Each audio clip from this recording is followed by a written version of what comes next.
Namo tassa bhagavato arahato samma sambuddhassa. Namo tassa bhagavato arahato samma sambuddhassa.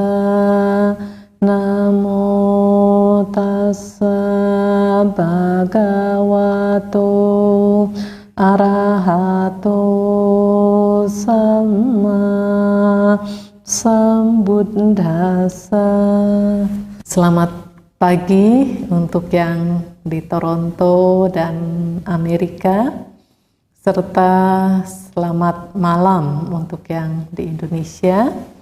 Upasaka dan upasika, pertemuan kita pada kesempatan ini atas prakarsa dari keluarga Buddhis Indonesia di Kanada. Kesempatan ini kita mengambil tema kekotoran batin, akibat dan solusinya.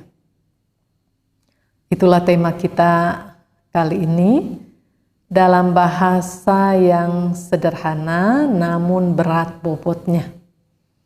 Kita akan memasuki pembahasan yang berkaitan dengan keberadaan kekotoran-kekotoran batin, melihat kenyataan akan akibat dari kekotoran-kekotoran batin itu, dan solusi untuk membersihkan batin sampai bersih tanpa noda sama sekali. Berkaitan dengan kekotoran batin, selama ini ya demikianlah batin kita dalam keseharian diliputi dengan kekotoran. Yang dimaksud dengan keseharian bukan berarti ini baru-baru ini aja gitu, tapi sehari-hari yang sudah berlangsung lama selama panjangnya perjalanan kehidupan kita. Kita telah menempuh perjalanan dari satu kehidupan ke kehidupan berikutnya dengan membawa benih-benih kebaikan, juga kekotoran-kekotoran batin. Kekotoran-kekotoran batin itu sendiri sudah merupakan beban kehidupan dengan segala kandungan deritanya.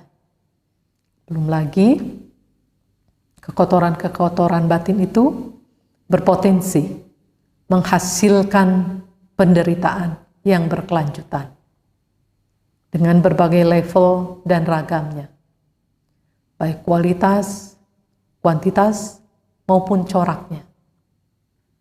Upasaka dan upasika, perlu diingat kembali bahwa segala sesuatu yang berkondisi mengalami perubahan, termasuk kekotoran batin juga mengalami perubahan. Dalam perubahan ini bisa menjadi berkurang atau bertambah. Bisa kualitas kekotorannya meningkat atau kualitas kekotorannya menurun. Demikian juga dengan kuantitasnya, bisa meningkat atau menurun. Bagi beliau-beliau yang telah memasuki tingkat kesucian tertinggi atau arahat, telah menghilangkan segala kekotoran batin, bersih sampai tiada noda. Artinya, sebelum bersih, itu ada kekotoran batin. Namun beliau mampu membersihkan batinnya. Sekarang kita, dengan posisi batin yang diliputi kekotorannya, bila kita mengikuti jejak para arahat, maka kita pun mampu membersihkan kekotoran batin. Karena dalam batin kita juga ada benih-benih kebaikan. Selebihnya, bagaimana kita menjalani hidup dan kehidupan ini? Apabila kita mengarah pada bersihnya batin, maka yang pantas kita dapatkan yaitu batin yang bersih. Namun, apabila mengarah pada bertambahnya kekotoran batin, atau batin ini tambah kotor, maka itu pula yang pantas kita dapatkan, yaitu batin yang semakin kotor. Kita semua mendapatkan apa yang kita pantas dapatkan. Semua yang kita dapatkan bukan hasil pemberian. Misalnya, batin yang kotor, kita pikir, oh karena memang diberikannya demikian. Atau batin ini bersih, karena memang diberikannya demikian. Kotor atau bersihnya batin seseorang tergantung pada tindakan masing-masing. Upasaka dan upasika, banyak di antara kita yang sudah mengetahui bahwa dalam batin kita ini ada 3 akar kejahatan yang mengakar, yaitu loba, dosa, dan moha. Loba, dosa, dan moha mengakar dalam batin kita dan menyatu ke dalam batin. Jadi akar itu bukan cuma ada dan diam-diam saja di batin seperti barang yang diletakkan begitu, bukan. Tapi loba, dosa, dan moha ini mengakar. Akar itu hidup, bergerak dengan beragam variasinya. Semakin lama, semakin kuat cengkramannya, semakin kuat pengaruhnya, semakin luas jangkauannya, baik kedalaman maupun radiusnya. Bagi kita yang sadar akan bahayanya akar itu, tentu kita akan berupaya untuk mencabutnya. Bagi yang tidak sadar, akan terlena di dalamnya, tergulung di dalamnya, terperangkap di dalamnya, terperangkap dalam kesenangan atau kebahagiaan semu, serta terperangkap dalam derita. Mengapa akar yang berupa loba, dosa, dan moha itu dibilang atau dikatakan jahat? Karena apapun yang diserapnya, apapun yang diterimanya, semua diolah sedemikian rupa sehingga menghasilkan racun, menghasilkan keburukan, menghasilkan derita, dan yang mana juga menjadi landasan untuk melakukan tindakan-tindakan yang menyimpang dari kebenaran. Tindakan-tindakan yang kembali memproduksi loba, dosa, dan moha, yang kemudian memperkuat akar itu sendiri dan menyuburkan kembali lahan loba, dosa, dan moha. Upasaka dan upasika, loba, dosa, dan moha itu adalah akar kejahatan yang memproduksi kekotoran-kekotoran batin dengan berbagai tingkatannya dan digolongkan dalam 3 kelompok, yaitu yang pertama disebut anusaya, yang kedua pariyuttana, yang ketiga witikkama. Mari kita pakai perumpamaan sebuah pohon kayu, karena kita sudah bicara loba, dosa, dan moha sebagai akar kejahatan. Jadi kita ambil sekarang perumpamaan sebuah pohon kayu. Sebagaimana adanya sebuah pohon memiliki akar, batang, dahan, dan ranting, daun dan bunga, serta buah dan atau biji. Loba, dosa, dan moha dapat diibaratkan sebagai akarnya. Anusaya itu tingkat yang pertama ya. Anusaya itu yang melanjutkan dari akar terus ke batang. Dan yang kedua pariyuttana, dari batang terus ke dahan dan ranting. Witikkama, dari dahan dan ranting terus ke daun dan bunga. Yang mana dari setiap unsur pohon itu saling membantu dan saling memperkuat satu sama lain. Dari akar hingga ke daun itu saling membantu dan saling memperkuat. Demikian juga dengan kekotoran batin. Sehingga pohon yang tadinya kecil menjadi tinggi, besar, kuat, bahkan rindang, serta berbuah berulang kali dalam banyak masa. Tadi kita bicara akar yang berkaitan dengan loba, dosa, dan moha. Sekarang, dari akar lanjut ke batang pohon. Dan anusaya seperti halnya batang pohon. Tingkat kekotoran batin yang disebut anusaya nampaknya diam, tidak bergerak.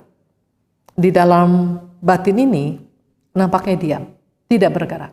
Namun menjadi penopang utama, menjadi sarana dari akar kejahatan.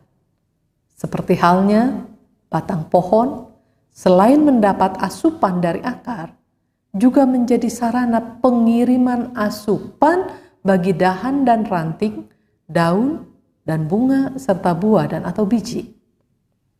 Demikian halnya dengan 3 akar kejahatan yang telah membentuk kecenderungannya yang laten, yang disebut sebagai anusaya. Jadi ada kecenderungan yang laten, yang dengannya pikiran dapat tercemar dan terobsesi, sehingga melahirkan kehendak-kehendak perilaku yang mengarah pada aku salakama. Anusaya atau kecenderungan negatif yang tersembunyi atau laten nampaknya tidak aktif, tetapi aktif. Dan itu bahaya tentunya. Memiliki potensi yang kuat untuk muncul, dan proses pertumbuhan serta perkembangannya terus terjadi. Proses pertumbuhan dan perkembangannya itu tidak tersadari. Seperti halnya batang pohon, juga proses pertumbuhan dan perkembangannya tidak tersadari. Namun bedanya, kalau batang pohon tidak tersadari proses pertumbuhan dan perkembangannya, tapi kelak akan tersadari juga. Ketika sudah lebih besar dan tinggi, kita melihat atau kita bisa melihat perubahannya dalam kurun-kurun waktu tertentu. Lain halnya dengan anusaya. Berproses semakin besar atau semakin tebal, semakin menguat, semakin tinggi, tapi tidak terlihat prosesnya. Bahkan banyak yang tidak menyadari keberadaannya itu di dalam batin.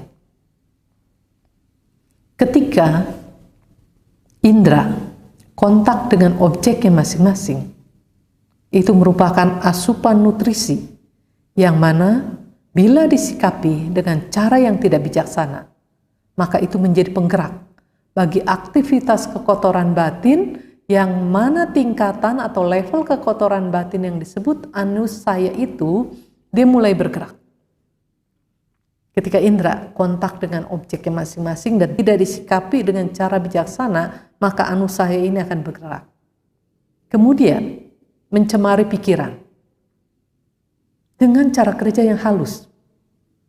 Jadi yang bersangkutan tidak merasa, tidak tersadari, serta menggerakkan level pariutana, di mana pikiran yang tercemar itu terus terobsesi dengan adanya kontak indera dengan objeknya masing-masing itu. Jadi terobsesi terus sampai tahap ini. Bila tidak disikapi dengan pengendalian diri, maka level witikama juga bergerak dan menuangkannya melalui tindakan, pikiran, ucapan, dan jasmani. Dalam Anguttara Nikaya, kelompok 7 urutan ke-11, disebutkan ada 7 jenis anusaya atau kecenderungan tersembunyi. Yang pertama, kecenderungan tersembunyi pada nafsu indriawi. Yang kedua, kecenderungan tersembunyi pada penolakan. Dan yang ketiga, kecenderungan tersembunyi pada pandangan salah. Yang keempat, kecenderungan tersembunyi pada keraguan-raguan. Dan yang kelima, kecenderungan tersembunyi pada keangkuhan. Yang keenam, kecenderungan tersembunyi pada nafsu terhadap penjelmaan. Dan yang terakhir, yang ketujuh, kecenderungan tersembunyi pada ketidaktahuan. Ini adalah ketujuh kecenderungan tersembunyi itu. Ketujuh kecenderungan tersebut lahir dari loba, dosa, dan moha.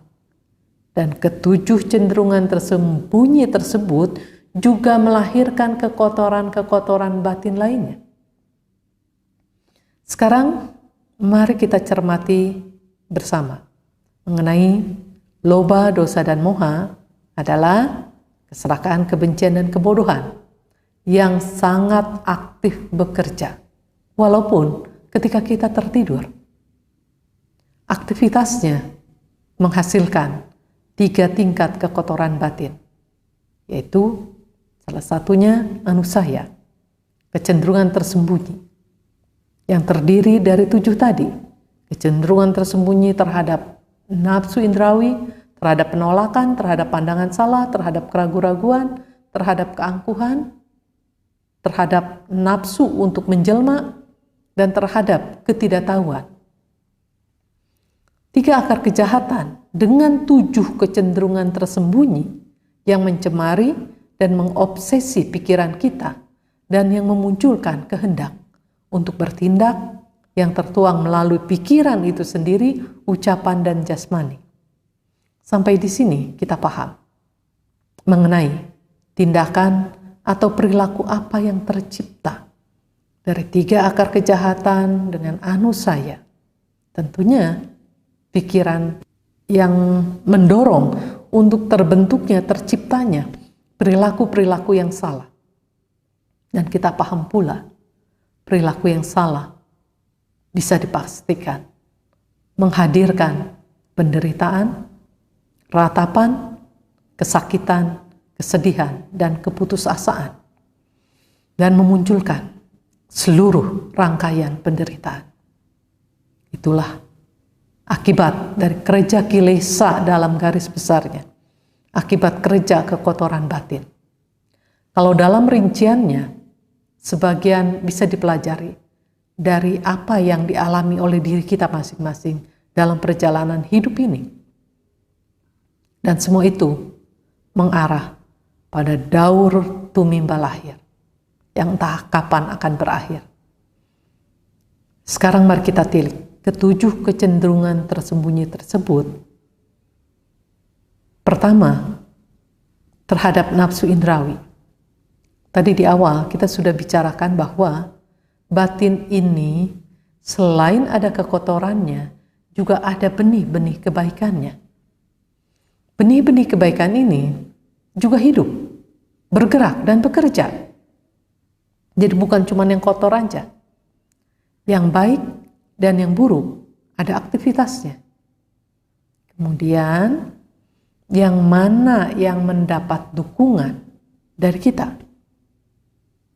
Yang mendapat dukungan itulah yang pertumbuhan dan perkembangannya pesat. Kalau melihat 2 kata, kecenderungan dan tersembunyi. Kata kecenderungan itu sendiri mengandung makna itu mengarah ke sana, karena cenderung jadi mengarah ke sana, rela ke arah sana, ingin dan suka ke arah sana. Berkaitan dengan kecenderungan tersembunyi terhadap nafsu indrawi, berarti mengarah pada nafsu indrawi dengan sukarela ke arah sana dan menginginkan ke arah sana. Serta perilaku itu tersembunyi, disembunyikan, dirahasiakan, diselipkan, atau terselip. Susah sekali dilihat. Jadi yang dimunculkan apa? Yang muncul ke permukaan adalah kamuflasenya. Ada perubahan pada tampilan-tampilannya. Jadi di dalam ini seperti apa, tapi di luar ditampilkan penampilan yang berbeda dengan yang di dalam. Supaya apa? Supaya tidak dikenali oleh orang-orang terutama. Karena perilaku yang buruk kan gak mau diketahui orang. Kemudian dibuat tersamar menjadi tidak jelas. Dalam kondisi demikian, ketika benih-benih yang baik menunjukkan aktivitasnya, misalnya ingin menjadi sabar. Untuk menjadi sabar, dari tidak sabar ke arah sabar, tentu ada proses pengendalian diri. Untuk membuat diri ini terkendali, ada proses yang harus dilakukan, yaitu proses penjinakan pikiran, yang mana selama ini pikiran seringkali terobsesi atau dirasuki oleh kekotoran-kekotoran batin. Ketika melakukan proses penjinakan pikiran, maka kebiasaan yang mengarah pada kecenderungan nafsu-nafsu indrawi ini akan terusik. Yang mana biasanya nafsu-nafsu tersebut diikuti dengan sukarela, dikehendaki dan diinginkan. Sekarang dialihkan pada penjinakan untuk menjadi sabar. Keterusikannya ini menjadi trigger, menjadi pemicu pergerakan untuk menghalangi proses penjinakan pikiran untuk menjadi sabar.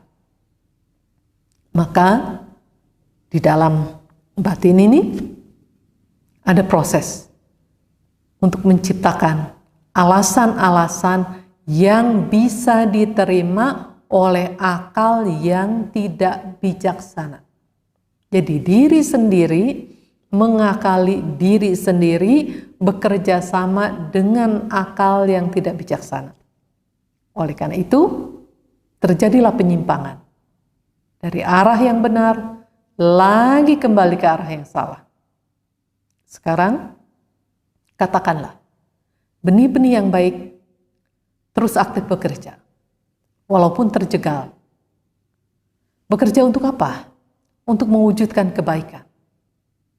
Namun, selama nafsu-nafsu terhadap kesenangan indrawi tidak ditinggalkan, maka selama itu pula terjadi usaha-usaha penjegalan dari diri sendiri, oleh diri sendiri, untuk diri sendiri. Mengenaskan. Sehingga terjadi penyimpangan lagi dan lagi. Serta terjadi pertarungan. Karena yang baik pun terus bekerja, yang baik pun terus aktif, walaupun mungkin masih lebih lemah dibandingkan dengan yang katakanlah dengan kekotoran-kekotoran batin. Akhirnya terjadi pertarungan. Jadi singkat cerita, diri sendiri bertarung dengan diri sendiri. Bila pertarungan itu dimenangkan oleh sisi yang baik atau oleh kebaikan, maka disitulah terjadi kemenangan untuk yang baik. Kalau sisi yang baik terus menang dalam pertarungan di dalam batin sendiri, itu artinya terus merintis kemenangan demi kemenangan, sampai akhirnya mencapai apa yang kita harapkan, yaitu kemenangan sejati dan tertutupnya semua alam-alam derita.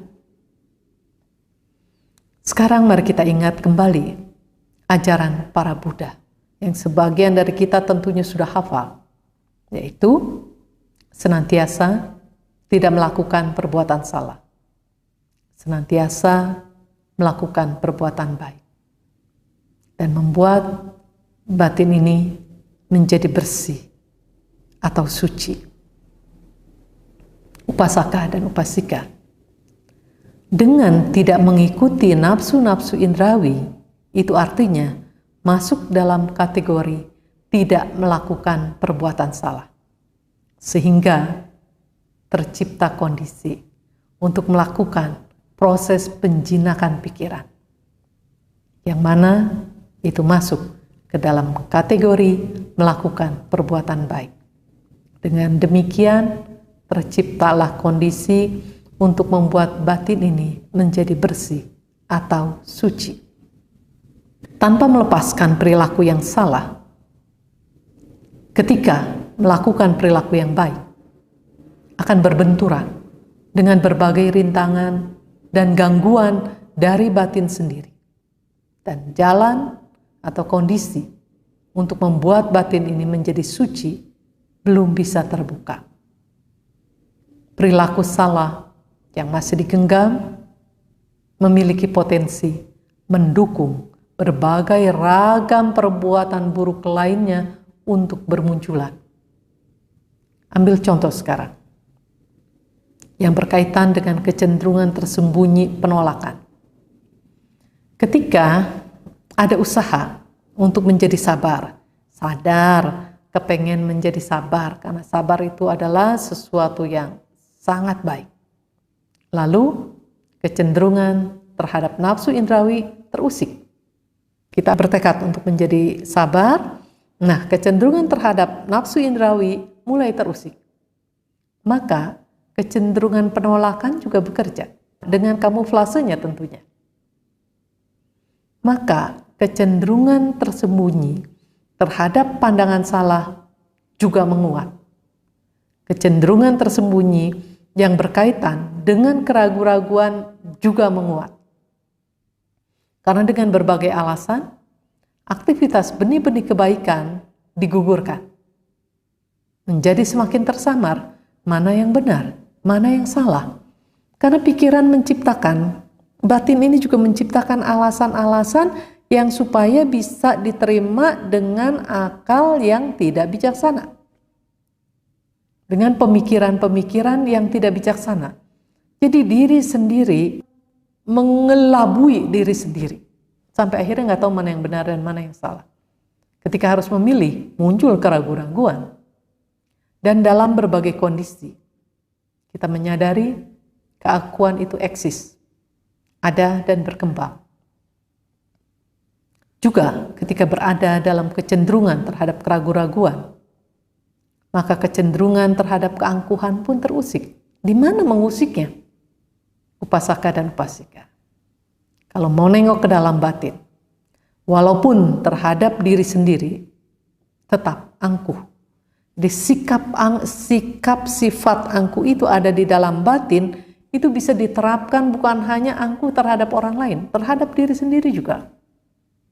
Tidak menerima tentang ketidakmampuannya untuk melihat dan menilai dengan akurat mana yang baik atau buruk, mana yang benar atau salah, mana yang bermanfaat atau yang tidak bermanfaat. Juga ada ambisi untuk dilihat atau tampil sebagai yang paling hebat, paling pintar, paling baik, dan sebagainya.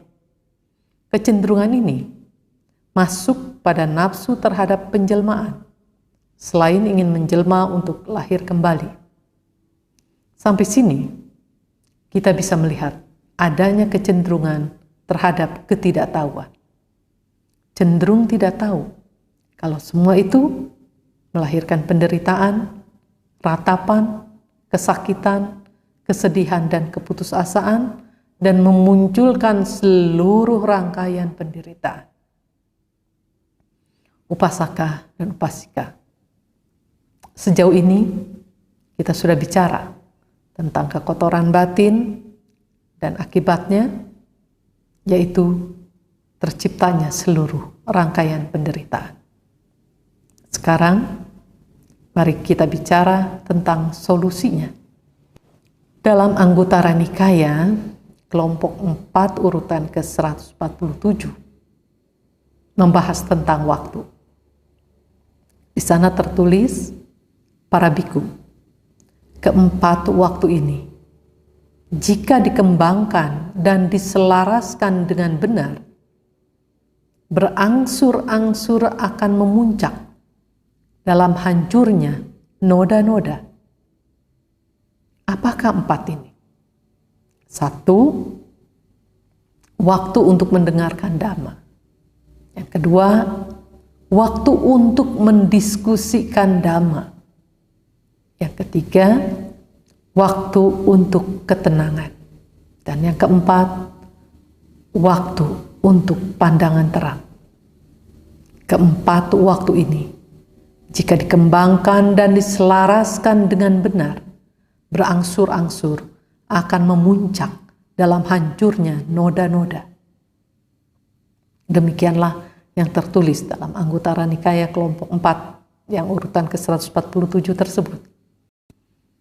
Upasaka dan upasika, demikianlah hendaknya 4 waktu tersebut sepatutnya mendapat tempat penting dalam aktivitas hidup dan kehidupan kita masing-masing. Jadi, keempat waktu tersebut sepatutnya mendapatkan tempat yang khusus, tempat yang penting dalam aktivitas kehidupan kita.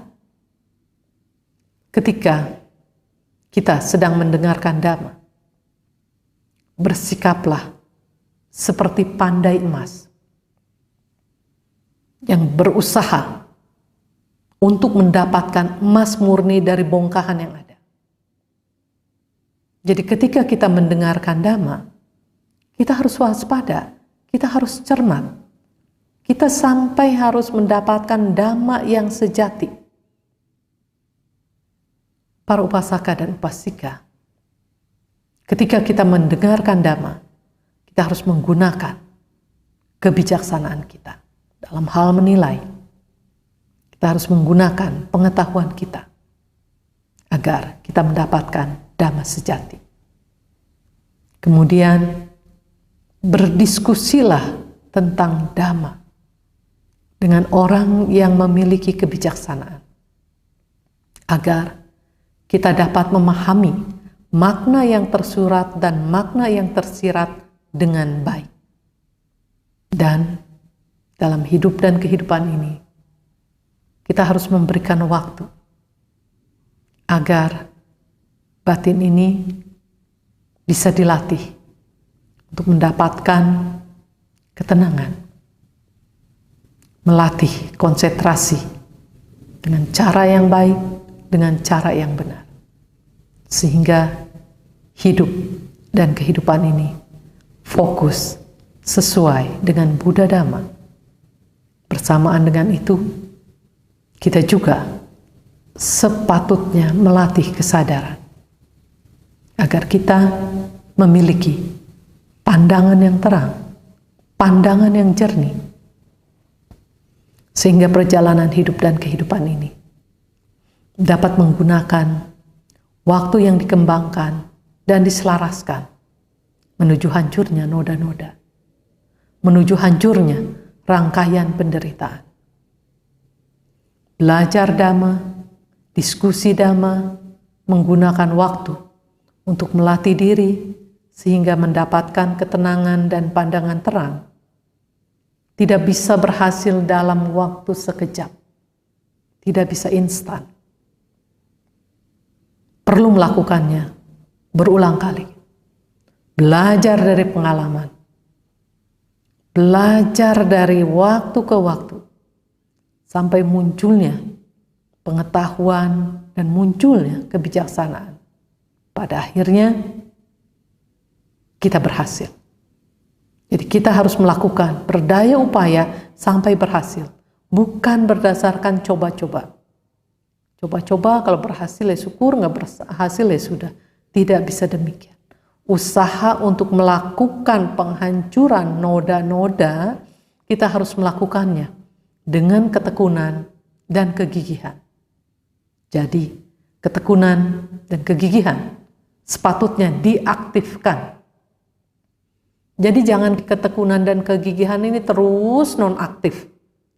Harus diaktifkan ketekunan dan kegigihan kita ini. Karena itu dibutuhkan untuk mencapai hasil yang maksimal. Dalam batin yang tenang, juga dalam batin yang terang, dapat melihat segala sesuatunya dengan lebih jelas dan bijaksana, sehingga dapat memahami kepentingan dan cara membersihkan batin. Jadi harus muncul rasa kepentingan untuk membersihkan batin. Dan harus sampai tahu bagaimana cara membersihkan batin sampai tanpa noda lagi. Demikianlah apa yang dapat saya sampaikan. Semoga bermanfaat, dan terima kasih kepada pengurus atau panitia atas undangan dan perhatiannya.